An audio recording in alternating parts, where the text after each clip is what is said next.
7 April रोजी मणिपूरमध्ये 5 वर्षाच्या निष्पाप मुलाची आणि त्याच्या 5 महिन्यांच्या चिमुकल्या बहिणीची निर्घृण हत्या करण्यात आली. या घटनेनंतर संपूर्ण मणिपूरमध्ये संतापाची लाट उसळली असून राज्यभर कडकडीत बंद पाळला जातोय. ही धक्कादायक घटना 7 एप्रिल रोजी तांगला आंग लेई या परिसरात घडली. एका संशयित बॉम्ब हल्ल्यात गाढ झोपेत असलेल्या 2 भावंडांचा जागीच मृत्यू झाला, तर या स्फोटात त्यांची आई देखील गंभीर जखमी झाली. प्राथमिक अंदाजानुसार निदर्शकांनी या हल्ल्यामागे कुकी अतिरेक्यांचा हात असल्याचा आरोप केलाय. सुरुवातीला केवळ स्थानिक पातळीवर सुरू झालेल्या या निदर्शनांनी आता एका मोठ्या राज्यव्यापी आंदोलनाचे रूप घेतले आहे. राज्यात 5 दिवसांचा कडकडीत बंद पुकारण्यात आला असून जनजीवन पूर्णपणे विस्कळीत झाले आहे. के शामनटोंग आणि इतर अनेक महत्त्वाच्या जिल्ह्यांमध्ये लोक रस्त्यावर उतरले आहेत. आंदोलक मणिपूरचे मुख्यमंत्री एन बिरेन सिंग यांच्यावर अपयशाचा आरोप करत आहेत आणि या चिमुकल्यांना न्याय मिळवून देण्याची मागणी करत आहेत. नागरी संस्थांनी 25 एप्रिलपर्यंत या हल्लेखोरांना अटक करण्याची डेडलाईन सरकारला दिली आहे.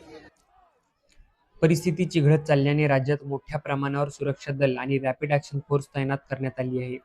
मात्र शांततापूर्ण सुरू असलेल्या काही आंदोलनांना हिंसक वळण लागले आहे.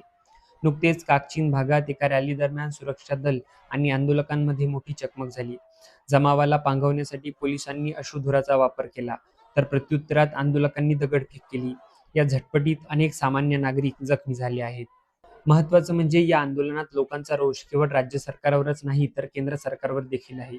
एक स्थानिक आंदोलक दुःख व्यक्त करत म्हणतो, जेव्हा देशात एखादी गाय मरते तेव्हा पंतप्रधान लगेच प्रतिक्रिया देतात, पण आज मणिपूरमध्ये 2 निष्पाप मुले मारली गेली आहेत, तरीही केंद्र सरकार मौन बाळगून आहे. जोपर्यंत या मुलांना न्याय मिळत नाही, तोपर्यंत हे आंदोलन असंच सुरू राहील. या वाढत्या तणावाच्या पार्श्वभूमीवर प्रशासनाने तातडीने इम्फाळ आणि बिष्णुपूरसह अनेक जिल्ह्यांमध्ये संचारबंदी लागू केली आहे. अफवा पसरू नयेत म्हणून किमान 5 जिल्ह्यांमध्ये इंटरनेट सेवा खंडित करण्यात आली आहे. पण तरीही लोकांनी संचारबंदीचे उल्लंघन करत रॅली काढणे सुरूच ठेवले आहे. सध्या या बॉम्बस्फोट प्रकरणाचा तपास राष्ट्रीय तपास संस्थेकडे सोपवण्यात आला असून आतापर्यंत 21 जणांना अटक करण्यात आली आहे. अटक करण्यात आलेल्यांमध्ये मैतेई गट असलेला अरामबाई टेंगुलशी संबंधित व्यक्तींचाही यात समावेश आहे.